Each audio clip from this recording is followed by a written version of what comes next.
നമസ്കാരം. ഹൈറേഞ്ച് വാർത്തയിലേക്ക് സ്വാഗതം. ആദ്യം പ്രധാന വാർത്തകളിലേക്ക്. HCN പ്രധാന വാർത്തകൾ നിങ്ങൾക്കായി അവതരിപ്പിക്കുന്നത് എന്താണ് പാചകകല? പാചകകലയല്ല, പാലാട്ടിന്റെ കലയാണ്. ശുദ്ധമായ ചേരുവകൾ ചേർത്ത് പാരമ്പര്യ കല. പാലാട്, രുചി ലോകത്തെ സമ്രാട്ട്. മകരവിളക്ക് മഹോത്സവവുമായി ബന്ധപ്പെട്ട് ജില്ലയിലെ ഒരുക്കങ്ങൾ ക്രമീകരിക്കുന്നതിന്റെ ഭാഗമായി ജില്ലാ കളക്ടർ ഷീബ ജോർജ് വിവിധ വകുപ്പുകളുടെ യോഗം ഓൺലൈനായി വിളിച്ചു ചേർത്തു. ഈ മാസം 12-നകം എല്ലാ ഒരുക്കങ്ങളും പൂർത്തിയാക്കാൻ യോഗത്തിൽ തീരുമാനം. പുല്ലുമേട്, പാഞ്ചാലിമേട്, പരുന്തുംപാറ എന്നിവിടങ്ങളിൽ ഉണ്ടാകാനിടയുള്ള തിരക്ക് നിയന്ത്രിക്കുന്നതിന് വിന്യസിക്കുക 1400ഓളം പോലീസുകാരെ. ജസ്ന കേസ് തെളിയുമെന്നാണ് കരുതിയിരുന്നതെന്ന മുൻ DGP ടോമിൻ ജെ തച്ചങ്കരി. ജസ്ന കയ്യെത്തും ദൂരത്ത് എത്തിയിരുന്നു. CBI എന്നെങ്കിലും ജസ്നയെ കണ്ടെത്തും. ജസ്ന ജീവിച്ചിരിപ്പുണ്ടോ ഇല്ലയോ എന്ന് താൻ ഇപ്പോൾ പറയുന്നില്ലെന്നും ടോമിൻ ജെ തച്ചങ്കരി.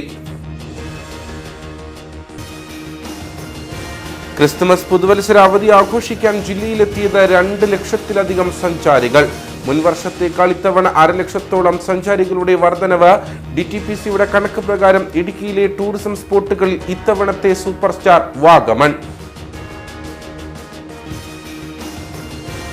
മൂന്നാറിലെ തോട്ടം മേഖലയിൽ വീണ്ടും പുലിയുടെ ആക്രമണം. പെരിയവര എസ്റ്റേറ്റിൽ പുലിയുടെ ആക്രമണത്തിൽ പശു ചത്തു. കഴിഞ്ഞ 3 വർഷങ്ങൾക്കിടയിൽ പുലിയുടെ ആക്രമണത്തിനിരയായി ചത്തത് 200-ലധികം കന്നുകാലികൾ. വിശദമായ വാർത്തകളിലേക്ക്. മകരവിളക്ക് മഹോത്സവവുമായി ബന്ധപ്പെട്ട് ജില്ലയിലെ ഒരുക്കങ്ങൾ ക്രമീകരിക്കുന്നതിന്റെ ഭാഗമായി ജില്ലാ കളക്ടർ ഷീബ ജോർജ് വിവിധ വകുപ്പുകളുടെ യോഗം ഓൺലൈനായി വിളിച്ചു ചേർത്തു. ഈ മാസം 12-നകം എല്ലാ ഒരുക്കങ്ങളും പൂർത്തിയാക്കാൻ യോഗത്തിൽ തീരുമാനമായി. പുല്ലുമേട്, പാഞ്ചാലിമേട്, പരുന്തുംപാറ എന്നിവിടങ്ങളിൽ ഉണ്ടാകാനിടയുള്ള തിരക്ക് നിയന്ത്രിക്കുന്നതിന് 1400ഓളം പോലീസുകാരെ വിന്യസിക്കും. സുരക്ഷാ പരിശോധനകളും നിരീക്ഷണവും കർശനമാക്കാനും തീരുമാനിച്ചിട്ടുണ്ട്. മകരവിളക്ക് ദർശനത്തിനെത്തുന്ന തീർത്ഥാടകരുടെ സൗകര്യത്തിന് കുമളി ഡിപ്പോയിൽ നിന്ന് വള്ളക്കടവ് കോഴിക്കാനം റൂട്ടിൽ KSRTC 65 സർവീസുകൾ നടത്തും.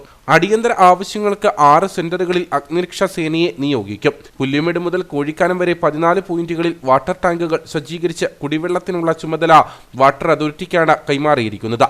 പൊതുമരാമത്ത് വകുപ്പ് പരുന്തുംപാറ, പുല്ലുമേട് എന്നിവിടങ്ങളിൽ സുരക്ഷാ ക്രമീകരണങ്ങളുടെ ഭാഗമായി ബാരിക്കേഡ് നിർമ്മിക്കും.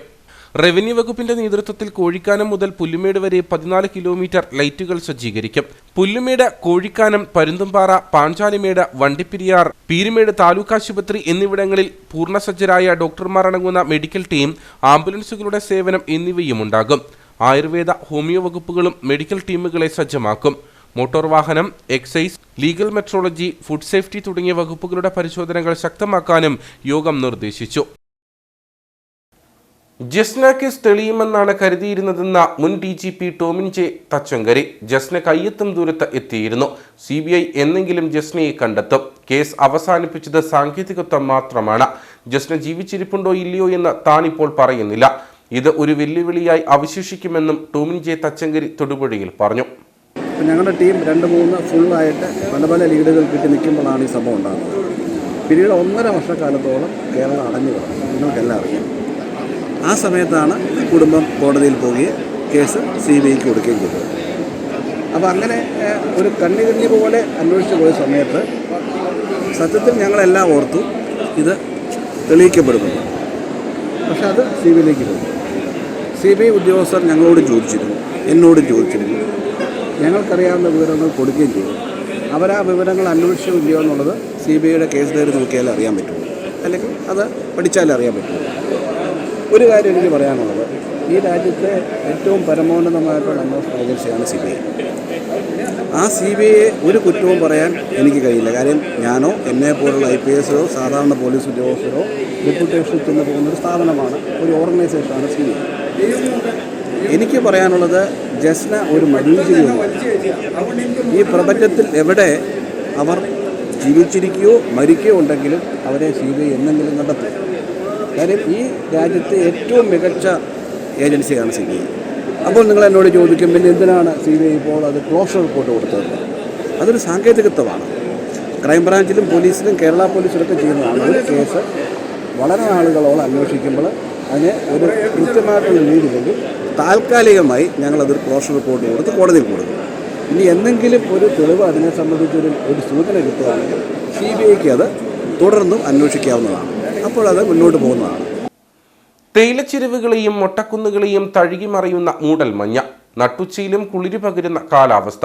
ഡിസംബറിലും ജനുവരിയിലും ഇടുക്കി കൂടുതൽ സുന്ദരിയാണ്. ആ കാഴ്ചകൾ തേടി ക്രിസ്തുമസ് പുതുവത്സര അവധി ആഘോഷിക്കാൻ 2 ലക്ഷത്തിലധികം സഞ്ചാരികളാണ് ജില്ലയിലെത്തിയത്. വാഗമണ്ണാണ് ഇടുക്കിയിലെ ടൂറിസം സ്പോട്ടുകളിൽ സൂപ്പർ സ്റ്റാർ.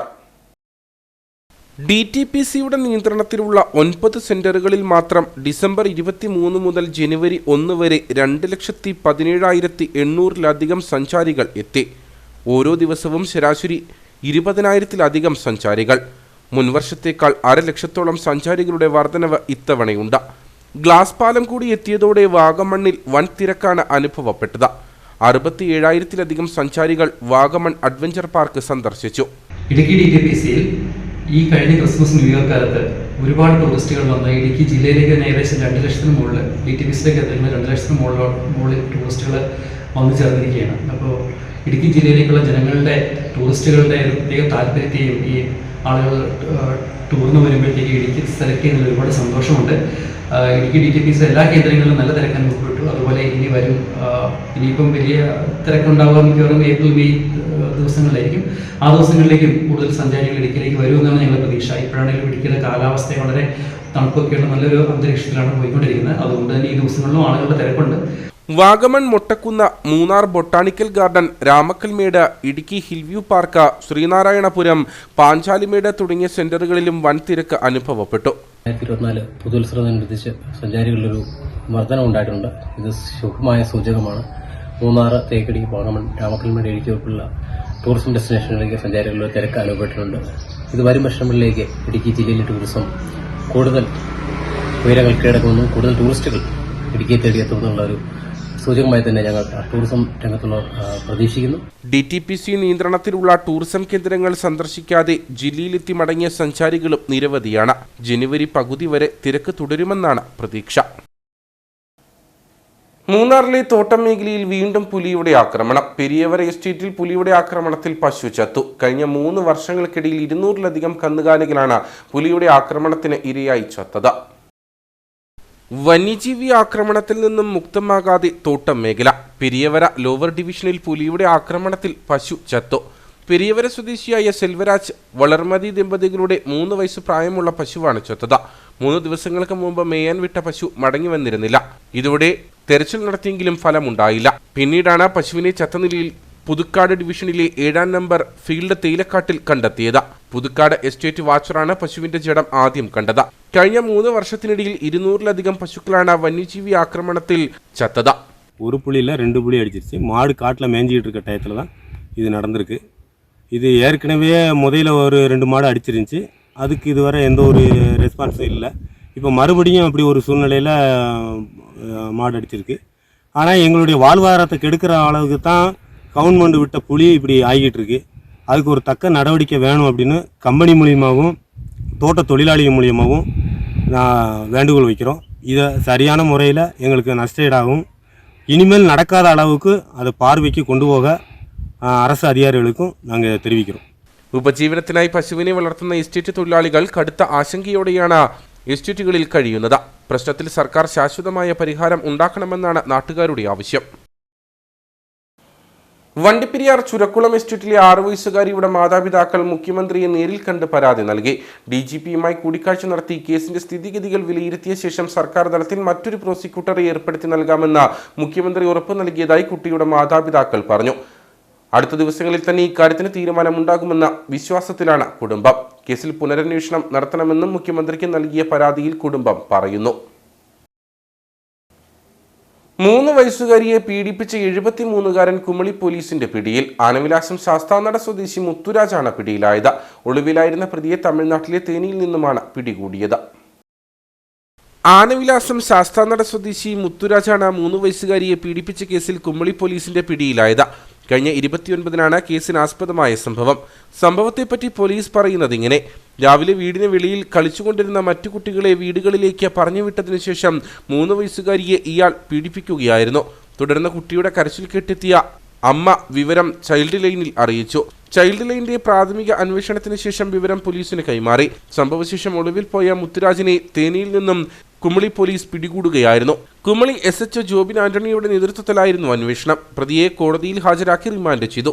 അന്വേഷണ സംഘത്തിൽ SIമാരായ ജമാൽ, സുബൈർ TS, ASI ജോസ്, CPOമാരായ ഷിജിമോൻ R, സനിൽ രവി, ശ്രീനാഥ് PS എന്നിവർ ഉൾപ്പെട്ടിരുന്നു. യുവതിയുടെ പരാതിയിൽ ഒന്നിച്ച് താമസിച്ച യുവാവിനെ ഉപ്പുതറ പോലീസ് അറസ്റ്റ് ചെയ്തു. അയ്യപ്പൻകോവിൽ കന്നിക്കല്ല് കാരക്കാട്ട് സജൻ സാർലറ്റിനെയാണ് ഉപ്പുതറ പോലീസ് അറസ്റ്റ് ചെയ്തത്. യുവതി 17 വയസ്സ് മുതൽ യുവാവിനൊപ്പം താമസിച്ചു വരികയായിരുന്നു. തന്നെ നിരന്തരം പീഡനത്തിന് ഇരയാക്കിയതിനെ തുടർന്നാണ് യുവതി പരാതി നൽകിയത്. കഴിഞ്ഞ 3 വർഷമായി സുഹൃത്തുക്കളായ യുവതിയും യുവാവും ഒന്നിച്ച് ഒരു വീട്ടിലായിരുന്നു താമസിച്ചിരുന്നത്.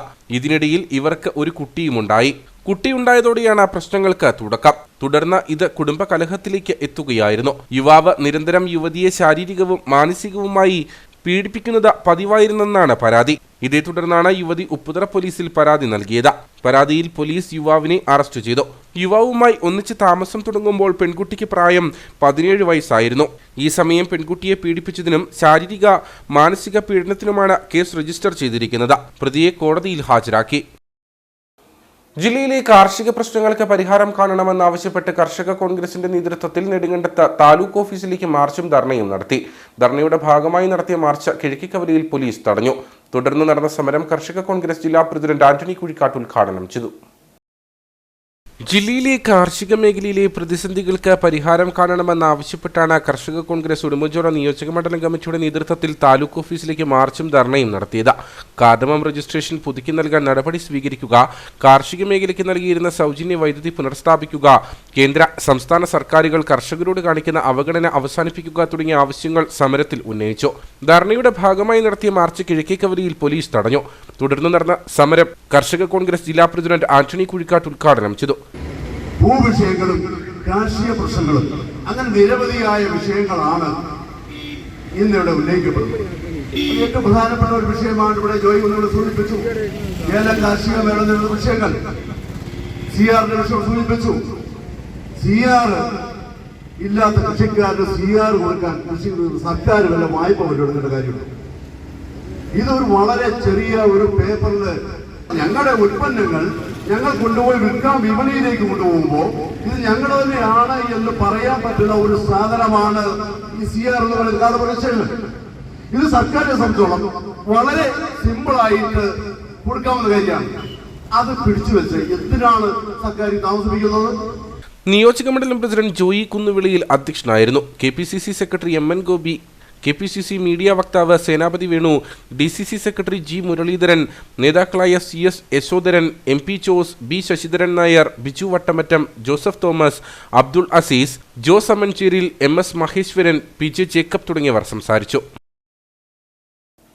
വണ്ടിപ്പെരിയാർ ചുരക്കുളം ആശുപത്രിയിൽ ഡ്രൈവർമാരുടെ പ്രതിഷേധം. ആശുപത്രിക്ക് സമീപം ചൊവ്വാഴ്ചയുണ്ടായ വാഹനാപകടത്തിൽ പരിക്കേറ്റ ഡ്രൈവർ അടക്കമുള്ള 3 പേർക്ക് ചികിത്സ നിഷേധിച്ചതിൽ പ്രതിഷേധിച്ചായിരുന്നു സമരം. വൈകുന്നേരങ്ങളിൽ ആശുപത്രിയിൽ ഡോക്ടർമാരുടെ സേവനം ലഭ്യമല്ലെങ്കിൽ ആശുപത്രി അടച്ചിടണമെന്നും ഡ്രൈവർമാർ പറഞ്ഞു. ദേശീയപാതയിൽ വണ്ടിപ്പെരിയാർ ചുരക്കുളം ആശുപത്രിക്ക് സമീപം ചൊവ്വാഴ്ച വൈകുന്നേരം അയ്യപ്പ ഭക്തരുടെ വാഹനം നിയന്ത്രണം വിട്ട് ഓട്ടോറിക്ഷയിലിടിച്ച് അപകടമുണ്ടായിരുന്നു. ഓട്ടോറിക്ഷ ഡ്രൈവറെയും മറ്റ് 2 യാത്രക്കാരെയും അപകടത്തെ തുടർന്ന് ചുരക്കുളം സാമൂഹിക ആരോഗ്യ കേന്ദ്രത്തിൽ ചികിത്സയ്ക്കായി എത്തിച്ചു. എന്നാൽ ആശുപത്രിയിൽ ഡോക്ടർ ഇല്ലെന്ന കാരണം പറഞ്ഞ ഇവരെ പീരുമേട് താലൂക്ക് ആശുപത്രിയിലേക്ക് മാറ്റുകയായിരുന്നു. ഇതിൽ പ്രതിഷേധിച്ചാണ് ഡ്രൈവർമാരുടെ നേതൃത്വത്തിൽ സമരം സംഘടിപ്പിച്ചത്. ഇന്ന് ഞങ്ങൾ ചുരക്കുളം ഹോസ്പിറ്റലിലെ DM മെഡിക്കൽ ഓഫീസറെ കാണാൻ വേണ്ടി വന്നതാണ്. കാരണം നമ്മുടെ ഹോസ്പിറ്റലിന് തൊട്ടടുത്ത് ഇന്നലെ സായന്മാർ വണ്ടി നമ്മുടെ ഓട്ടോറിക്ഷയിൽ ഇടിക്കുകയും ആ ഓട്ടോയിൽ 3 പേര് യാത്ര ചെയ്യുകയായിരുന്നു. അല്ല, ആ 3 പേര് തൊട്ടടുത്ത് 100 മീറ്റർ അകലെയാണ് നമ്മുടെ ഹോസ്പിറ്റല്. തൊട്ടടുത്ത് നമ്മുടെ ഹോസ്പിറ്റലിൽ കൊണ്ടുവരികയും ഇവിടെ 4 ഡോക്ടർമാർ ചാർജുണ്ട്. 4 ഡോക്ടർമാരുടെ ഹോസ്പിറ്റലാണ്. ഒരു ഡോക്ടർമാരോട് ഇല്ല. അവർ നോക്കിയിട്ട് അവൻ മരിച്ചോ ഇല്ല ജീവനോടെ ഉണ്ടോ എന്ന് പറയാൻ വേണ്ടി ഒരു ഡോക്ടർ ഇല്ലായിരുന്നു. ഇന്നലെ 4 ഡോക്ടർ ചാർജുള്ള സ്ഥലത്തിൽ ഒരു ഡോക്ടർ ഇല്ലായിരുന്നു. അതുകൊണ്ട് ഇന്നലെ ഞങ്ങൾ DMOയെ വിളിച്ച് പറഞ്ഞിട്ട് ഇന്ന് മെഡിക്കൽ ഓഫീസറെ കണ്ട് സംസാരിക്കാൻ വേണ്ടിയാണ് ഇന്ന് വന്നത്. ഞങ്ങൾ ഈ കാര്യങ്ങൾ കംപ്ലീറ്റ് മെഡിക്കൽ ഓഫീസറായിട്ട് സംസാരിച്ചു. ശബരിമല മണ്ഡലകാലത്ത് ഡോക്ടർമാരുടെ സേവനം വണ്ടിപ്പെരിയാർ ചുരക്കുളം സാമൂഹിക ആരോഗ്യ കേന്ദ്രത്തിൽ ഉണ്ടാവണമെന്ന ജില്ലാ ഭരണകൂടത്തിന്റെ നിർദ്ദേശം ഉണ്ടായിട്ട് പോലും ഇവിടെ ഡോക്ടറുടെ സേവനം ലഭ്യമല്ലാത്തത് ഏറെ പ്രതിഷേധാർഹമാണെന്ന് സമരക്കാർ പറഞ്ഞു. അതുപോലെ സായന്മാർ സീസണിൽ 24 മണിക്കൂർ ഫുള്ളായിട്ട് ഡോക്ടർമാർ ഈ ഹോസ്പിറ്റലിൽ ഉണ്ടെന്ന് പറഞ്ഞ് പഞ്ചായത്ത് കമ്മിറ്റിയിലും കളക്ട് മീറ്റിംഗിലും ഉണ്ട് റിപ്പോർട്ട് എഴുതി വെച്ചിട്ടുണ്ട്. അങ്ങനെ ഒരു സംഭവം ഈ ഹോസ്പിറ്റലിൽ ഇപ്പം ഇല്ല. ഈ 24 മണിക്കൂർ സായന്മാർ സീസണിൽ ഇരിക്കുന്ന ഡോക്ടർമാരെ ഇല്ല, അതില്ലാതെ അതർ ഡോക്ടർമാരില്ല. ഇന്ന് ഞങ്ങൾ മെഡിക്കൽ ഓഫീസറെ കണ്ട് സംസാരിച്ച് കാര്യങ്ങൾ സംസാരിക്കാൻ വേണ്ടിയാണ് ഇവിടെ വന്നത്. ഞങ്ങൾ എല്ലാം സംസാരിച്ചിട്ടുണ്ട്. മെഡിക്കൽ ഓഫീസർ ഇന്ന് ഇങ്ങനെ ഒരു സംഭവം ഉണ്ടാകത്തില്ല എന്നും പറഞ്ഞിട്ടുണ്ട്, നമുക്ക് കൊടുത്തിട്ടുണ്ട്. ഇവിടെ ഡോക്ടർമാരില്ലെങ്കിൽ ഈ ഹോസ്പിറ്റലിൽ പ്രവർത്തിക്കാൻ വേണ്ട എന്ന് ഞങ്ങൾ സംസാരിച്ചിട്ടുണ്ട്. ആശുപത്രിയിൽ 4 ഡോക്ടർമാരുടെ സേവനമാണ് ഉള്ളത്. ഇതിൽ 2 പേർ കോൺട്രാക്ട് ബേസിൽ ജോലി ചെയ്യുന്നവരാണ്. മറ്റ് 2 പേർക്ക് വൈകുന്നേരങ്ങളിൽ ഡ്യൂട്ടി നൽകിയിട്ടുണ്ടെങ്കിലും പകൽ സമയങ്ങളിലും ജോലി ചെയ്യുന്നതിനാലാണ് ചില ദിവസങ്ങളിൽ വൈകുന്നേരം ആശുപത്രിയിൽ ഡോക്ടർമാരുടെ സേവനം ലഭ്യമല്ലാത്തതെന്ന് മെഡിക്കൽ ഓഫീസർ പറയുന്നു. ആരോഗ്യ കേന്ദ്ര വണ്ടിപ്പെരിയാറിൽ നിലവിൽ 4 ഡോക്ടർമാർ ആണ് ഉള്ളത്. അതിൽ 2 PHC ആണ്, പെർമനന്റ് സ്റ്റാഫ് ഉള്ള ഡോക്ടർ. 2 ഡോക്ടർമാർ, ഒന്ന് NHM, ഒന്ന് നമ്മുടെ കോൺട്രാക്ട് ബേസിസിലുള്ള ഡോക്ടറാണ് ഉള്ളത്. അപ്പോൾ ഈവനിങ് OPക്ക് നമുക്ക് കോൺട്രാക്ട് ബേസിസ് ഉള്ള ഡോക്ടറിനാണ് കണ്ടിന്യൂസ് ആയിട്ട് ഡ്യൂട്ടി ഇടുന്നത്. പിന്നെ രാവിലെ OPക്ക് 2 പേരെ ഞങ്ങൾ കണ്ടിന്യൂസ് ആയിട്ട് OPക്കുണ്ട്. അപ്പോൾ ഈ സാഹചര്യത്തിൽ നൈറ്റിൽ 6 മണി തൊട്ടുള്ള OPക്ക് നമുക്ക് ഡോക്ടറിന് അവൈലബിലിറ്റി കുറവാണ്. ബിക്കോസ് നമുക്ക് നൈറ്റിൽ എടുത്താൽ പിറ്റേ ദിവസം ഓഫ് കൊടുക്കണം അവർക്ക്. അപ്പോൾ റൗണ്ട് ദി ക്ലോക്ക് ആണെങ്കിൽ നമുക്ക് 8 പേര് ഇല്ല 7 പേരെങ്കിലും ഉണ്ടെങ്കിൽ മിനിമം നമുക്ക് നൈറ്റ് പ്രവർത്തിക്കാൻ സഹകരിക്കാൻ പറ്റുന്നതാണ്. ഇല്ലെങ്കിൽ നമുക്ക് ഇതുപോലെ തന്നെ രാവിലെ 2 പേരും ഉച്ചയ്ക്ക് ഒരാളെ കൊണ്ട് തന്നെ പ്രോഗ്രാം നടത്തും. പിന്നെ അതല്ലാത്ത ഒരാൾ ഓഫ് എടുത്തു കഴിഞ്ഞാൽ പിന്നെ ഞങ്ങൾ 3 പേരാണ് ഉള്ളത്. അതിൽ ഔട്ട്റീച്ച് പ്രോഗ്രാംസ്, പിന്നെ മീറ്റിംഗ്, DMO കോൺഫറൻസ്, പിന്നെ പൊതുവായിട്ടുള്ള പ്രോഗ്രാമുകൾ, നാഷണൽ പ്രോഗ്രാംസ് അത് വരുമ്പോഴത്തേക്കാണ് പിന്നെ ക്ഷാമം വരുന്നത്. പിന്നെ അതിലല്ലാത്ത പിന്നെ ഒരു ഡോക്ടർ ഓഫോ ഇല്ല അവർക്ക് അസൗകര്യം എന്തെങ്കിലും പനി എന്തെങ്കിലും ഹെൽത്ത് ഇഷ്യൂസോ വന്നാൽ പിന്നെ ഒരാൾ കൂടെ കുറയും. അങ്ങനെ വരുമ്പോഴാണ് ഈ ഇഷ്യൂ വരുന്നത്. ഇനി ഇതുപോലെ നടക്കാതെ നമുക്ക് നൈറ്റിന് ഒരു ഡോക്ടറെ കൂടെ നിയമിച്ച് തരുവാണെങ്കിൽ, ഈവനിങ് OPക്കായിട്ട് തന്നെ തരുവാണെങ്കിൽ നമുക്ക് അവരെ കൊണ്ട് night duty round the clock ഇടാൻ പറ്റുവാണെങ്കിൽ 2 ഡോക്ടറുടെ അവൈലബിലിറ്റി ആണ് വേണ്ടത്. നിലവിൽ ഉള്ള ഒരു ഡോക്ടറെ നമുക്ക് ഈ ശബരിമല ആയിട്ട് ബന്ധപ്പെട്ട് അവർ എടുക്കുന്നില്ല. അവർ ശബരിമല സ്വാമിമാരെ മാത്രമേ നോക്കാനുള്ളവർ ചെയ്യുന്നുള്ളൂ. മീൻസ് അവർക്ക് ഛത്രത്തിൽ 2 പേര്, പുല്ലുമേടിന് ഒരാളിനായിട്ടാണ് ഡ്യൂട്ടി ഇട്ടേക്കുന്നത്. അല്ലാതെ നമ്മുടെ CHC വണ്ടിപ്പെരിയാറിൽ അവരെ ഇട്ടിട്ടില്ല. അപ്പോൾ CHC വണ്ടിപ്പെരിയാർക്കായിട്ട് തന്നെ സ്വാമിമാരെ നോക്കാനായിട്ടുള്ള ഒരു ഡോക്ടറെ തന്നിട്ടില്ല. 2 ഛത്രത്തിലെ ഡോക്ടറും ഒരാൾ പുല്ലുമേടിൽ. അപ്പോൾ റൗണ്ട് ചെയ്ത് അവർ അവിടെ ഡ്യൂട്ടിക്ക് രാവിലെ 6:30 പോയിട്ട് വൈകിട്ട് 5:30 6 മണി വരെ അവിടെ കാണും അവർ. അത് കഴിഞ്ഞ് നൈറ്റിൽ എന്തെങ്കിലും സ്വാമിമാർ വന്നാൽ കാണാനുള്ളത് പറഞ്ഞിട്ടുണ്ട്. അതിൻ്റെ ഡ്യൂട്ടി രജിസ്റ്റർ ഞാൻ ഇട്ടിട്ടുണ്ട്.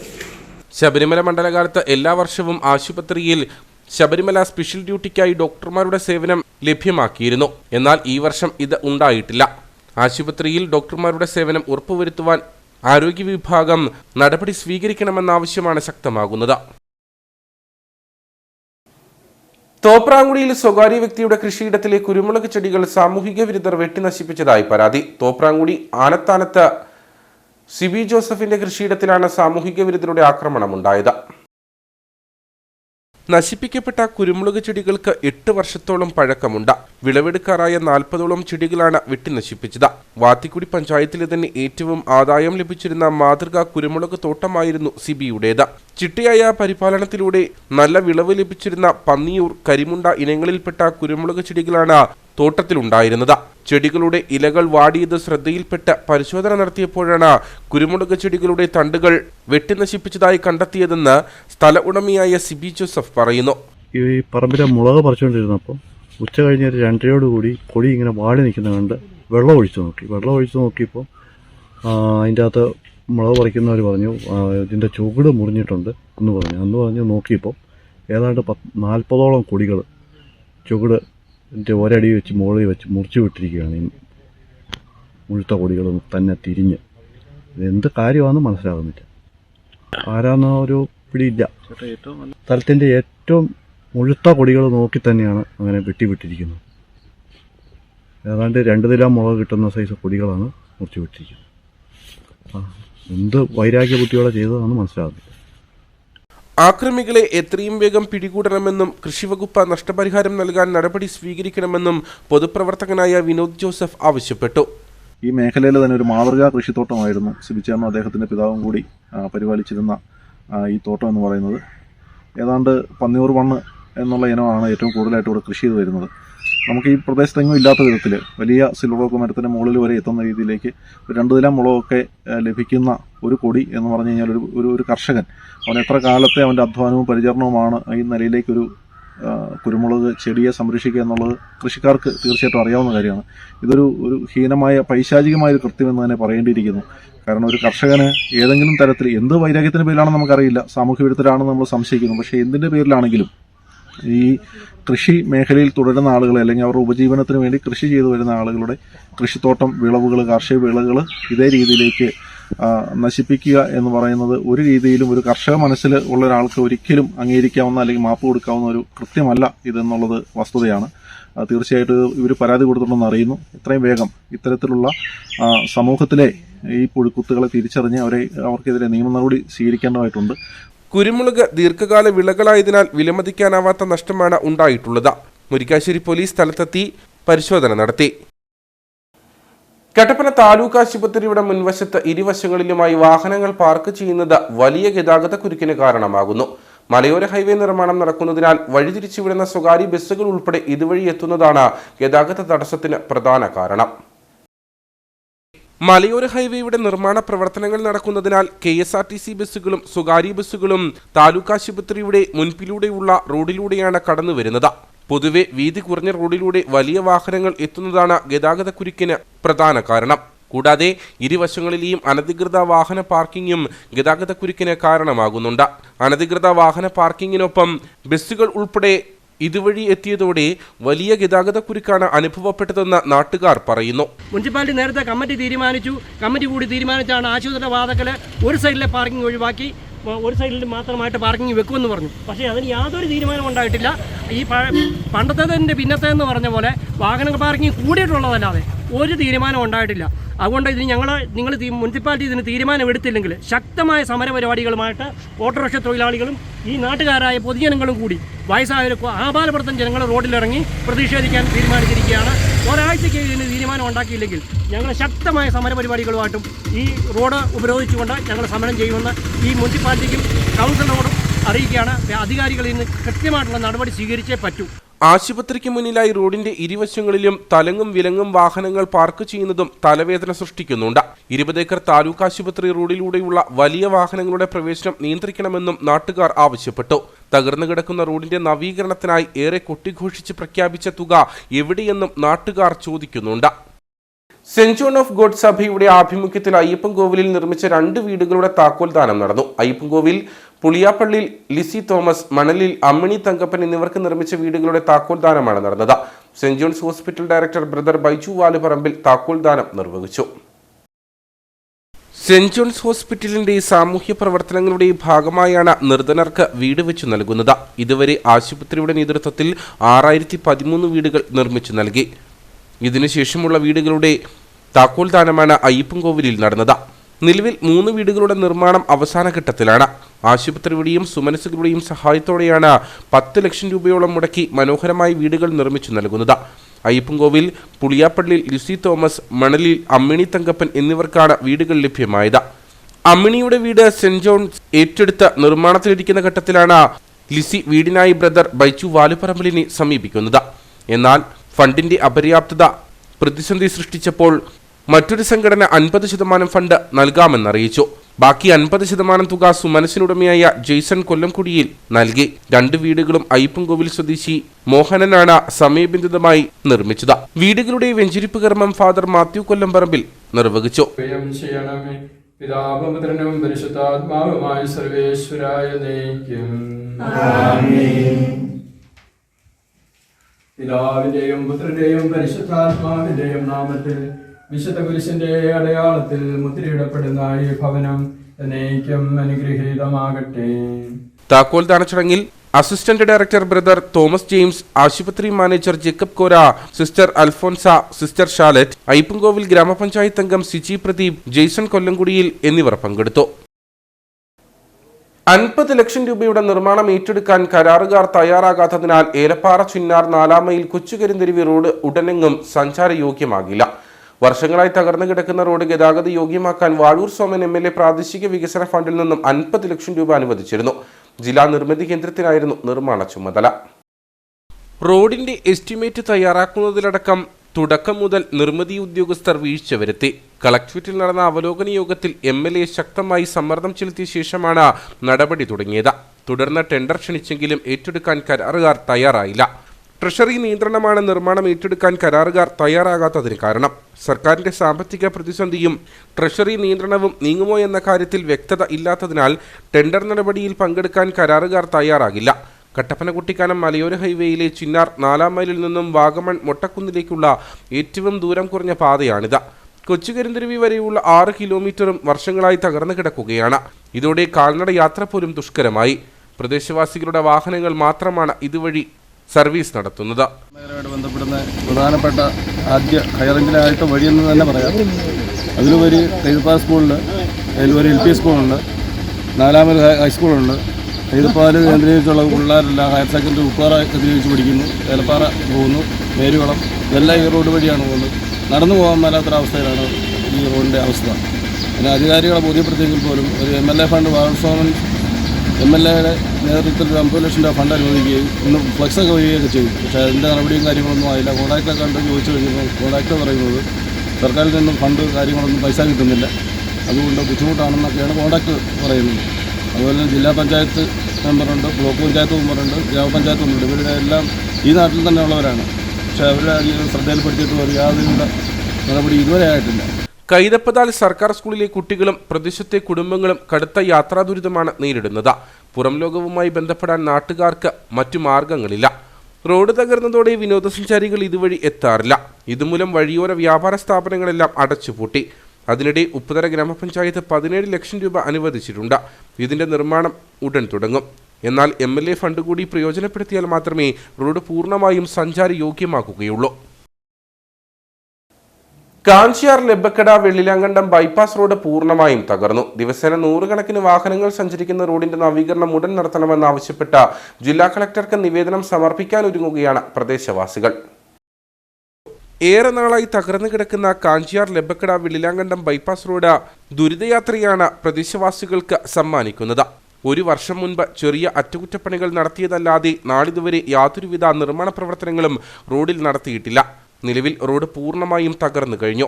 ശബരിമല സീസൺ കൂടി ആരംഭിച്ചതോടെ ഇതുവഴിയുള്ള വാഹനങ്ങളുടെ സഞ്ചാരവും വർദ്ധിച്ചിട്ടുണ്ട്.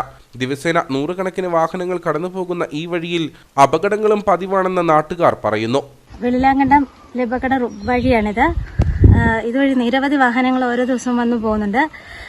ഒരു ദിവസം ഒരു 2 ബൈക്കെങ്കിലും ഇവിടെ മറിഞ്ഞ് അപകടങ്ങൾ ഉണ്ടാകാറുണ്ട്. കുഞ്ഞു കുട്ടികളെയും കൊണ്ടൊക്കെ കഴിഞ്ഞ ദിവസം ഇവിടെ മറിഞ്ഞു. ഒരു ദിവസം ഒരു 2 വാഹനങ്ങളെങ്കിലും ഇവിടെ മറിയാറുണ്ട്. പിന്നെ വലിയ വാഹനങ്ങളാണെങ്കിലും ലോഡ് വണ്ടിയാണെങ്കിലും കയറി പോവുകയില്ല. കോൺക്രീറ്റ് വരെ കണ്ട് ഇതുണ്ടോ, കമ്പി മൊത്തം തെളിഞ്ഞു കിടക്കുകയാണ്. അടിയന്തരമായിട്ട് ഞങ്ങൾക്ക് എത്രയും പെട്ടെന്ന് ഈ വഴി ഒന്ന് ശരിയാക്കി തരികയാണെങ്കിൽ വലിയ ഉപകാരം. ഗൂഗിൾ മാപ്പ് നോക്കി വരുന്ന യാത്രക്കാർക്ക് ഏറ്റവും എളുപ്പത്തിൽ കാണിക്കുന്ന വഴി കൂടിയാണിത്. അതുകൊണ്ട് തന്നെ വലിയ വാഹനങ്ങളടക്കം ഈ വഴി വരുമ്പോൾ ഗതാഗത തടസ്സവും ഉണ്ടാകും. അടിയന്തരമായി റോഡ് ഗതാഗത യോഗ്യമാക്കണമെന്നാവശ്യപ്പെട്ടുകൊണ്ട് ജില്ലാ കളക്ടർക്ക് നിവേദനം സമർപ്പിക്കാനൊരുങ്ങുകയാണ് പ്രദേശവാസികൾ. അയ്യപ്പൻകോവിൽ ഗ്രാമപഞ്ചായത്തിൽ വനിതകൾക്ക് ജൈവവളം വിതരണം ചെയ്തു. പഞ്ചായത്തിന്റെ 2023-24 വർഷത്തെ പ്ലാൻ ഫണ്ടിൽ നിന്നും 15 ലക്ഷവും ഉപഭോക്തൃ വിഹിതമായ 5 ലക്ഷം രൂപയും ചെലവഴിച്ചാണ് വളം വിതരണം ചെയ്തത്. ഗ്രാമപഞ്ചായത്ത് പ്രസിഡന്റ് ജെയ്മോൾ ജോൺസൺ ജൈവവളത്തിന്റെ വിതരണോദ്ഘാടനം നിർവഹിച്ചു. 2023-24 സാമ്പത്തിക വർഷം വനിതകളുടെ കൃഷി പരിപോഷണത്തിന് അയ്യപ്പൻകോവിൽ ഗ്രാമപഞ്ചായത്ത് 15 ലക്ഷം രൂപയാണ് നീക്കിവച്ചത്. ഉപഭോക്തൃ വിഹിതമായ 5 ലക്ഷം രൂപ കൂടി ചേർത്ത് 20 ലക്ഷം രൂപയുടെ ജൈവവളമാണ് വിതരണം ചെയ്തത്. വനിതകൾക്കാണ് ഇപ്രാവശ്യം ജൈവവളം നൽകുക. സ്ത്രീകളെ കൃഷിയിലേക്ക് നയിക്കുക എന്ന ലക്ഷ്യം മുൻനിർത്തിയാണ് പദ്ധതി. ഒരാൾക്ക് 40 കിലോ വളം വീതം 13 വാർഡിലെ 1463 പേർക്കാണ് വളം വിതരണം ചെയ്യുക. വിതരണോദ്ഘാടനം ഗ്രാമപഞ്ചായത്ത് പ്രസിഡന്റ് ജെയ്മോൾ ജോൺസൺ നിർവഹിച്ചു. ജൈവവള വിതരണം എന്ന പദ്ധതിയുടെ ഉദ്ഘാടനമാണിത്. 15 ലക്ഷം രൂപ പ്ലാൻ ഫണ്ടും ഗുണഭോക്തൃ വീതം 5 ലക്ഷം രൂപയും കൂടെ ചേർത്ത് 20 ലക്ഷം രൂപയുടെ വളമാണ് നമ്മൾ ഇന്നിവിടെ വേപ്പ് മുന്നാക്കം നൽകുന്നത്. അതിന്റെ ഔപചാരികമായ ഉദ്ഘാടന കർമ്മം നിർവഹിച്ചു. അയ്യപ്പൻകോവിൽ ഗ്രാമപഞ്ചായത്ത് കൃഷിഭവൻ മുഖേന ആളുകളെ കണ്ടെത്തിയാണ് ജൈവവളം നൽകുന്നത്. യോഗത്തിൽ ഗ്രാമപഞ്ചായത്ത് വൈസ് പ്രസിഡന്റ് ജോമോൻ വെട്ടിക്കാലായിൽ അധ്യക്ഷനായിരുന്നു. ഗ്രാമപഞ്ചായത്ത് അംഗം സോണിയ ജെറി, കൃഷി ഓഫീസർ അന്ന ഇമ്മാനുവൽ തുടങ്ങിയവർ പങ്കെടുത്തു. കാഞ്ചിയാർ സെന്റ് മേരീസ് ദേവാലയത്തിൽ പരിശുദ്ധ കന്യകാമറിയത്തിന്റെയും വിശുദ്ധ സെബസ്ത്യാനോസിന്റെയും തിരുനാളിന് വ്യാഴാഴ്ച തുടക്കമാകും. 4 ദിവസങ്ങളിലായാണ് തിരുനാൾ നടക്കുക. കാഞ്ചിയാർ സെന്റ് മേരീസ് ദേവാലയത്തിൽ പരിശുദ്ധ കന്യകാമറിയത്തിന്റെയും വിശുദ്ധ സെബസ്ത്യാനോസിന്റെയും തിരുനാൾ ജനുവരി 4, 5, 6, 7 തീയതികളിലായാണ് നടക്കുന്നത്. ഇടവകയിലെ 70 വയസ്സിനു മുകളിൽ പ്രായമായവരുടെ സംഗമവും ആദരിക്കലോടും കൂടിയാണ് പെരുന്നാളിന് തുടക്കമാകുക. വ്യാഴാഴ്ച വൈകിട്ട് 4:30 കൊടിയേറ്റും വിശുദ്ധ കുർബാനയും നടക്കും. ഫാദർ ജോസഫ് ഇരിപ്പക്കാട്ട് ചടങ്ങുകൾക്ക് നേതൃത്വം നൽകും. വൈകിട്ട് 6:30 അമല കമ്മ്യൂണിക്കേഷൻസിന്റെ ശാന്തം എന്ന സമൂഹ നാടകം അരങ്ങേറും. വെള്ളിയാഴ്ച വിശുദ്ധ കുർബാനയും മരിച്ചവരോടുള്ള ആദരസൂചകമായി സെമിത്തേരി സന്ദർശനവും നടക്കും. 3-ാം ദിവസമായ ശനിയാഴ്ച വൈകിട്ട് വിവിധ കൂട്ടായ്മ കേന്ദ്രങ്ങളിൽ നിന്നും കഴുന്ന പ്രദക്ഷിണം ആരംഭിക്കും. 6:30 ടൗൺ കുരിശടിയിൽ കഴുന്ന പ്രദക്ഷിണം എത്തിച്ചേരും. തുടർന്ന് ആഘോഷമായ റാസ് കുർബാന നടക്കും. വിശുദ്ധ കുർബാനയ്ക്ക് Theni mission director father James Ayaloor, father Sebastian Pulikkakunnel, father Joseph Irippakkattu എന്നിവർ നേതൃത്വം നൽകും. വിശുദ്ധ കുർബാനയ്ക്ക് ശേഷം കരിമരുന്ന് കലാപ്രകടനവും നടക്കും. കാഞ്ചിയാർ സെന്റ് മേരീസ് ഇടവക പള്ളിയിലെ ഇടവക തിരുനാള് വ്യാഴം, വെള്ളി, ശനി, ഞായർ ദിവസങ്ങളിൽ ആചരിക്കുകയാണ്. ഇടവകയേക്കാൾ ഉപരിയായി ഈ നാടിനെ സംബന്ധിച്ചിടത്തോളം കാഞ്ചിയാറിലെ അമ്മ എന്ന അപരനാമത്തിൽ അറിയപ്പെടുന്ന കാഞ്ചിയാർ സെന്റ് മേരീസ് ദേവാലയവും അവിടുത്തെ പരിശുദ്ധ അമ്മയുടെ തിരുനാളും ഈ നാടിനെ സംബന്ധിച്ചിടത്തോളം വളരെയേറെ സന്തോഷദായകമായ ഒരു ദിനമാണ്. നമ്മൾ ആരംഭിക്കുന്നത് വ്യാഴാഴ്ച വൈകുന്നേരത്തെ കുർബാനയോട് കൂടിയാണ്. 4:30 വിശുദ്ധ കുർബാന ആരംഭിക്കുന്നു. ഈ വ്യാഴാഴ്ചയിൽ ഈ ഇടവകയിലെ പ്രായമായ ആളുകളെ ആദരിക്കുക, ഒരു ഗ്രാൻഡ് പേരൻസ് ഡേ എന്ന രീതിയിൽ ആണ് തിരുനാൾ ആരംഭിക്കുന്നത്. തുടർന്ന് വെള്ളിയാഴ്ച ഈ ഇടവകയുടെ മൺമറഞ്ഞു പോയ പിതാക്കന്മാരെ, ഈ ഇടവകയുടെ ആരംഭം കുറിച്ച് നമ്മൾ ഇന്ന് സ്വർഗഭാഗത്തിലേക്ക് കടന്നുപോയവരെ അനുസ്മരിക്കുന്നു വെള്ളിയാഴ്ച. തുടർന്ന് ശനിയാഴ്ച ഈ വർഷം ഒരു വ്യത്യസ്തമായ രീതിയിൽ കഴുന്നു പ്രദക്ഷിണം നടത്തുവാൻ വേണ്ടിയിട്ടായിട്ട് തീരുമാനിച്ചിരിക്കുകയാണ്. ഏകദേശം 1 മാസക്കാലത്തോളമായി ഓരോ ഭവനങ്ങളിലും കഴുന്ന് വെച്ച് പ്രാർത്ഥിക്കുകയും പ്രത്യേകം നിയോഗങ്ങൾ സമർപ്പിക്കുകയും അങ്ങനെ തിരുനാളിന് വേണ്ടി ഈ ഇടവക ഒന്നാകെ ഒരുങ്ങുകയാണ്. അവസാന ദിവസമായ ഞായറാഴ്ച വൈകിട്ട് 4:15 ആഘോഷമായ തിരുനാൾ കുർബാനയും തുടർന്ന് പാലാക്കട കുരിശടിയിലേക്ക് തിരുനാൾ പ്രദക്ഷിണവും നടക്കും. പ്രദക്ഷിണം തിരികെ പള്ളിയിൽ എത്തിച്ചേർന്നതിനു ശേഷം വാദ്യമേള ഡിസ്പ്ലേ അരങ്ങേറും. സമാപന ആശീർവാദത്തിനു ശേഷം കൊച്ചിൻ കലാഭവൻ നേതൃത്വം നൽകുന്ന ഗാനമേളയും നടക്കും. അയ്യപ്പൻകോവിൽ മാട്ടുകെട്ട സർക്കാർ LP സ്കൂളിലെ വിദ്യാർത്ഥികൾക്ക് പുതുവത്സര സമ്മാനമായി പുതിയ ഡെസ്കുകളും ബെഞ്ചുകളും ലഭിച്ചു. കോട്ടയം ജില്ലയിലെ സ്വകാര്യ സ്കൂൾ പൂർവ്വ വിദ്യാർത്ഥി വാട്സാപ്പ് കൂട്ടായ്മയാണ് 2 ലക്ഷത്തോളം രൂപ മുടക്കി വിദ്യാർത്ഥികൾക്കായി പുതുവത്സര സമ്മാനം ഒരുക്കിയത്. അയ്യപ്പൻകോവിൽ മാട്ടുകെട്ട സർക്കാർ LP സ്കൂളിലെ വിദ്യാർത്ഥികൾക്കിനി ആധുനിക നിലവാരമുള്ള ഇരിപ്പിടങ്ങളിൽ ഇരുന്ന് വിദ്യ അഭ്യസിക്കാം. പുതുവത്സര സമ്മാനമായി പുതിയ ബെഞ്ചുകളും ഡെസ്കുകളുമാണ് സ്കൂളിന് ലഭിച്ചത്. കോട്ടയം ജില്ലയിലെ സ്വകാര്യ സ്കൂൾ പൂർവ്വ വിദ്യാർത്ഥി വാട്സാപ്പ് കൂട്ടായ്മയാണ് സ്കൂളിലേക്ക് 1,90,000 രൂപ മുതൽ മുടക്കി ഫർണിച്ചറുകൾ നൽകിയത്. വിദ്യാർത്ഥികൾക്ക് മാത്രമല്ല അധ്യാപകർക്കും പുതിയ ഫർണിച്ചറുകൾ ലഭിച്ചു. ഇതോടെ ഏറ്റവും മികച്ച പുതുവത്സര സമ്മാനം ലഭ്യമായതിന്റെ സന്തോഷത്തിലാണ് വിദ്യാർത്ഥികളും സ്കൂൾ അധികൃതരും. ഉപകരണങ്ങൾ സ്കൂളിലെത്തിച്ച വാട്സാപ്പ് കൂട്ടായ്മ അംഗങ്ങളെ വിദ്യാർത്ഥികളും അധ്യാപകരും ചേർന്ന് ആദരിച്ചു. യോഗം ഗ്രാമപഞ്ചായത്ത് പ്രസിഡന്റ് ജെയ്മോൾ ജോൺസൺ ഉദ്ഘാടനം ചെയ്തു. നമ്മൾ താമസിക്കുന്ന പ്രദേശത്തുള്ള സ്കൂള് അല്ലെങ്കിൽ ഞാൻ പഠിച്ച സ്കൂള്, ആ സ്കൂളിനെ എനിക്ക് നമ്മൾ പഠിച്ചിറങ്ങി ഒരു നല്ല നിലയിലാവുമ്പോൾ എന്തൊക്കെ ചെയ്യാമെന്ന് ആലോചിക്കുന്ന ബാച്ചുകാരുള്ള ഒരു സ്ഥാനത്താണ് കോട്ടയം ജില്ലയിൽ പഠിച്ച് ഇപ്പോൾ എറണാകുളത്ത് താമസിക്കുന്ന ഇവര്, ഈ ഗ്രൂപ്പിലുള്ള ഇവരുടെ ബാച്ചിലുള്ള എല്ലാവരും ചേർന്നുകൊണ്ട് നമ്മുടെ സ്കൂളിൽ വേണ്ട എന്തൊക്കെ സാധനങ്ങളാണോ അത് മനസ്സിലാക്കി അത് തരാമെന്ന് നിൽക്കുകയും പറഞ്ഞ ആ സമയത്ത് തന്നെ പുതുവത്സര സമ്മാനമായി ആ പറഞ്ഞ സമയത്ത് തന്നെ നമ്മുടെ സ്കൂളിൽ എത്തിച്ചു തരികയും ചെയ്തു. വളരെയധികം സന്തോഷമുണ്ട്. School PTA president Shinto Peter അധ്യക്ഷനായിരുന്നു.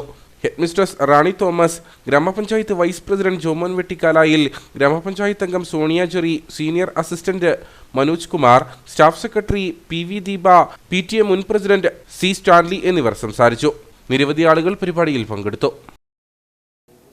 ഉപ്പുതറ കൊച്ചുകരിന്തിരി ഏലപ്പാറ റോഡിൽ മാലിന്യ നിക്ഷേപം വ്യാപകം. റോഡിന്റെ ഇരുവശത്തും വലിയ തോതിൽ കാട് വളർന്നു നിൽക്കുന്നതിനാൽ ഇതിന്റെ മറവിലാണ് മാലിന്യ നിക്ഷേപം നടക്കുന്നത്. ഉപ്പുതറ കൊച്ചുകരിന്തിരി ഏലപ്പാറ റോഡിലൂടെയുള്ള യാത്ര മികച്ച കാഴ്ച അനുഭവം യാത്രക്കാർക്ക് സമ്മാനിക്കുമെങ്കിലും ഇരുവശങ്ങളിലുമുള്ള മാലിന്യ നിക്ഷേപം പ്രതിസന്ധി സൃഷ്ടിക്കുകയാണ്. ജൈവ അജൈവ മാലിന്യങ്ങളാണ് കൂടുതലായും ഇവിടെ നിക്ഷേപിച്ചിരിക്കുന്നത്. ഇതിൽ നിന്നുള്ള ദുർഗന്ധം അസഹനീയമാണ്. സാമൂഹിക വിരുദ്ധരുടെ ഇത്തരം പ്രവണതകൾക്കെതിരെ നാട്ടുകാരുടെ ഇടയിൽ പ്രതിഷേധവും ശക്തമാണ്. ഈ കൊച്ചുകരിന്തിരി എന്ന് പറഞ്ഞ ഈ ഭാഗത്ത് ഈ രണ്ട് സൈഡിലും കാടുകൾ വളർന്നു നിൽക്കുന്നതുകൊണ്ട് യാത്രകൾ ചെയ്യുവാൻ വാഹനങ്ങൾ ഭയങ്കര ബുദ്ധിമുട്ടിലാണ് യാത്രകൾ ചെയ്യുന്നതും. നിരന്തരം ഇവിടെ അപകടങ്ങൾ ഉണ്ടായിക്കൊണ്ടിരിക്കുകയാണ്. ഈ കാടുകൾ എത്രയും പെട്ടെന്ന് തന്നെ ഈ കാടുകൾ രണ്ട് സൈഡും വീശി മാറ്റണമെന്ന് ഈ ജനങ്ങൾക്ക് ഇവിടെ ഞങ്ങൾക്ക് ഇവിടെ യാത്ര ചെയ്യുവാൻ കഴിയാത്തൊരു സാഹചര്യമാണ്. അതുപോലെ തന്നെ ഇവിടെ കൊണ്ടുവന്ന മാലിന്യങ്ങൾ, ഇതുപോലെ തന്നെ അന്യ നാടുകളിൽ നിന്ന് വന്ന് ഇവിടെ കൊണ്ടുവന്ന് മാലിന്യങ്ങൾ കൊണ്ട് നിക്ഷേപിക്കുകയാണ്.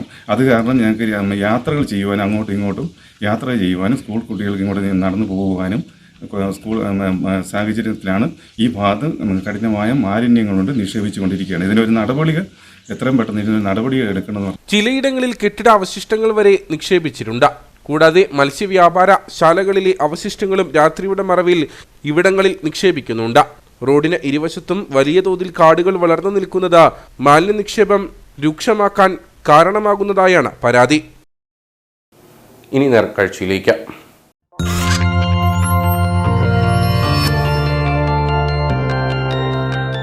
നേർക്കാഴ്ച നിങ്ങൾക്കായി അവതരിപ്പിക്കുന്നത് പ്രിയപ്പെട്ടവരുടെ സന്തോഷം പരിശുദ്ധമായ പൊന്നിലൂടെ കെജിസ് ജ്വല്ലറി, കോട്ടയം കട, സിൻസ് 1950. ഒരേക്കർ സ്ഥലത്തെ പാവൽ കൃഷിയിൽ പൊന്നു വിളയിക്കുകയാണ് ചേറ്റുകുഴി പ്ലാന്തോട്ടത്തിൽ ബിനോയ് എന്ന കർഷകൻ. കാലാവസ്ഥാ വ്യതിയാനവും വിലത്തകർച്ചയുമെല്ലാം പ്രതികൂലമായിട്ടും കൃഷിയോടുള്ള സ്നേഹമാണ് ബിനോയിയെ കൃഷിയിലേക്ക് ഇറങ്ങാൻ പ്രേരിപ്പിക്കുന്നത്. പാട്ടത്തിനെടുത്ത ഒരേക്കറോളം സ്ഥലത്ത് നിറഞ്ഞു കിടക്കുകയാണ് പാവൽ കൃഷി. കൃഷിയിൽ നിന്നും ലാഭം മാത്രം പ്രതീക്ഷിച്ചല്ല, മറിച്ച് കൃഷിയോടുള്ള ഇഷ്ടമാണ് ചെറുപ്പം മുതലേ കൃഷിപ്പണികൾ ചെയ്യാൻ ബിനോയിയെ പ്രേരിപ്പിച്ചത്. കൃഷിയിൽ നിന്ന് നമുക്ക് ആദായം എടുത്ത് അതിൽ നിന്ന് കഴിക്കുന്നതിന് നമുക്ക് ഒരു പ്രത്യേക ഒരു സുഖമാണ്. അത് തന്നെയല്ല, ഈ ഇതൊക്കെ ഇങ്ങനെ ആദായം ഇങ്ങനെ കായ്ച്ചു കിടക്കുന്നതൊക്കെ കാണുമ്പോൾ നമുക്കൊരു മനസ്സിന് നല്ല സന്തോഷമാണ്. അതിൽ നിന്ന് തുച്ഛമായ വരുമാനം കിട്ടുകയെന്ന് പറഞ്ഞാലും അതിൽ നിന്ന് സന്തോഷമാണ് നമുക്ക്. പണി മുഴുവൻ മുക്കാലും തനിയാണ്. ആദ്യത്തെ കുറച്ച് പണികൾ മാത്രം പണിക്കാരെ കൂട്ടി ചെയ്യും, ഈ തടത്തിൻ്റെ പണിയൊക്കെ. അത് കഴിഞ്ഞ് ബാക്കി ഫുള്ള് പന്തലിൻ്റെ പണിയെല്ലാം ഫുള്ള് തന്നെയാണ്. ജൈവ രീതിയിൽ കൃഷി ചെയ്യാനാണ് ബിനോയിക്ക് താല്പര്യം. വളത്തിനായി കന്നുകാലികളെയും വളർത്തുന്നുണ്ട്. ഇപ്പോൾ 150 കിലോയോളം പാവയ്ക്കയാണ് ഒരു വിളവെടുപ്പിൽ ലഭിച്ചത്. എന്നാൽ സീസൺ സമയങ്ങളിൽ ഇത് 300 കിലോ വരെ എത്തും. കൃത്യമായ സമയങ്ങളിൽ പാവയ്ക്ക വിളവെടുത്തില്ലെങ്കിൽ അവ നശിച്ചു പോകുന്ന സ്ഥിതിയുണ്ട്. കൂടാതെ ശക്തമായ കാറ്റിൽ പൂക്കൾ കൊഴിയുന്നതും വിളവിനെ സാരമായി ബാധിക്കുന്നു. കാലാവസ്ഥ ഭയങ്കര മോശമായതുകൊണ്ട് ഈ വർഷം ഇപ്പം 150 കിലോ കൂടുതൽ കിട്ടിയിട്ടില്ല. ഈ 300 മൂടാണ്. കായ വീഴുന്നില്ല. ഈ ചൂട് കാലാവസ്ഥ വേണം, തണുപ്പ് കാലാവസ്ഥയിൽ കായ ഉണ്ടാകത്തില്ല. വിലക്കുറവും ഈ മേഖലയ്ക്ക് വലിയ പ്രതിസന്ധിയാണ് സൃഷ്ടിക്കുന്നത്. 40 രൂപയാണ് 1 കിലോയ്ക്ക് ലഭിക്കുന്ന വില. കാലാവസ്ഥാ വ്യതിയാനമടക്കം എന്തെല്ലാം പ്രതിസന്ധികൾ വന്നാലും താൻ കൃഷി ഉപേക്ഷിക്കില്ലെന്ന നിലപാടിൽ തന്നെയാണ് ബിനോയ്.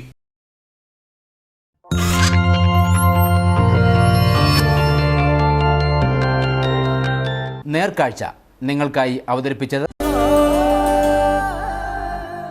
പ്രിയപ്പെട്ടവരുടെ സന്തോഷം പരിശുദ്ധമായ പൊന്നിലൂടെ കെജിസ് ജ്വല്ലറി, കോട്ടയം കട, സിൻസ് 1950. ഇനി കമ്പോള വില നിലവാരം.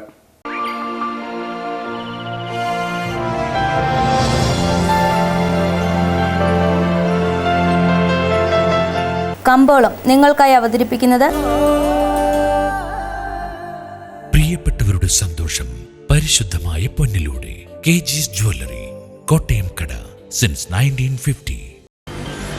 കാർഡമം ഗ്രോവേഴ്സ് ഫോർ എവർ ഏലക്ക ലേല വിവരം. ആകലൂട്ട 216, വിൽപ്പനയ്ക്ക് വന്നത് 44,780, വിൽപ്പന നടന്നത് 41,005, കൂടിയ വില 2,278, ശരാശരി വില 1,642. കട്ടപ്പന കമ്പോളം. കുരുമുളക് കിലോഗ്രാമിന് 590 രൂപ, ഏലം കൂടിയ വില 1,600, ഏലം ശരാശരി വില 1,400. കാപ്പിപ്പരിപ്പ് 240, ഗ്രാമ്പു 980, കൊക്കോ 52, റബ്ബർ 145. സ്വർണം വെള്ളി വിപണി. സ്വർണം ഗ്രാമിന് 5,850 രൂപ, വെള്ളി 80.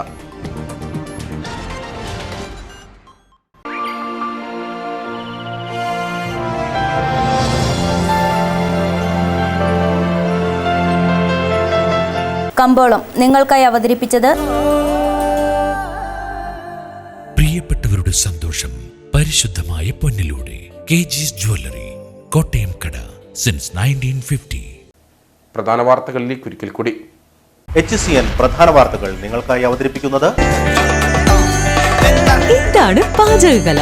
പാചകകലയല്ല, പാലാട്ടിന്റെ കലയാണ്. ശുദ്ധമായ ചേരുവകൾ ചേർത്ത് പാരമ്പര്യ കല. പാലാട്, രുചി ലോകത്തെ സമ്രാട്ട്. മകരവിളക്ക് മഹോത്സവവുമായി ബന്ധപ്പെട്ട് ജില്ലയിലെ ഒരുക്കങ്ങൾ ക്രമീകരിക്കുന്നതിന്റെ ഭാഗമായി ജില്ലാ കളക്ടർ ഷീബ ജോർജ് വിവിധ വകുപ്പുകളുടെ യോഗം ഓൺലൈനായി വിളിച്ചു ചേർത്തു. ഈ മാസം 12-നകം എല്ലാ ഒരുക്കങ്ങളും പൂർത്തിയാക്കാൻ യോഗത്തിൽ തീരുമാനം. പുല്ലുമേട്, പാഞ്ചാലിമേട്, പരുന്തുംപാറ എന്നിവിടങ്ങളിൽ ഉണ്ടാകാനിടയുള്ള തിരക്ക് നിയന്ത്രിക്കുന്നതിന് വിന്യസിക്കുക 1400ഓളം പോലീസുകാരെ. ജസ്ന കേസ് തെളിയുമെന്നാണ് കരുതിയിരുന്നതെന്ന മുൻ DGP ടോമിൻ ജെ തച്ചങ്കരി. ജസ്ന കയ്യെത്തും ദൂരത്ത് എത്തിയിരുന്നു. CBI എന്നെങ്കിലും ജസ്നയെ കണ്ടെത്തും. ജസ്ന ജീവിച്ചിരിപ്പുണ്ടോ ഇല്ലയോ എന്ന് താൻ ഇപ്പോൾ പറയുന്നില്ലെന്നും ടോമിൻ ജെ തച്ചങ്കരി. ക്രിസ്തുമസ് പുതുവത്സര അവധി ആഘോഷിക്കാൻ ജില്ലയിലെത്തിയത് 2 ലക്ഷത്തിലധികം സഞ്ചാരികൾ. മുൻവർഷത്തേക്കാൾ ഇത്തവണ 1.5 ലക്ഷത്തോളം സഞ്ചാരികളുടെ വർധനവ്. DTPCയുടെ കണക്ക് പ്രകാരം ഇടുക്കിയിലെ ടൂറിസം സ്പോട്ടുകളിൽ ഇത്തവണത്തെ സൂപ്പർ സ്റ്റാർ വാഗമൺ. മൂന്നാറിലെ തോട്ടം മേഖലയിൽ വീണ്ടും പുലിയുടെ ആക്രമണം. പെരിയവര എസ്റ്റേറ്റിൽ പുലിയുടെ ആക്രമണത്തിൽ പശു ചത്തു. കഴിഞ്ഞ 3 വർഷങ്ങൾക്കിടയിൽ പുലിയുടെ ആക്രമണത്തിനിരയായി ചത്തത് 200-ലധികം കന്നുകാലികൾ. ഇതോടുകൂടി വാർത്താ ബുള്ളറ്റിൻ ഇവിടെ പൂർണ്ണമാകുന്നു. നമസ്കാരം.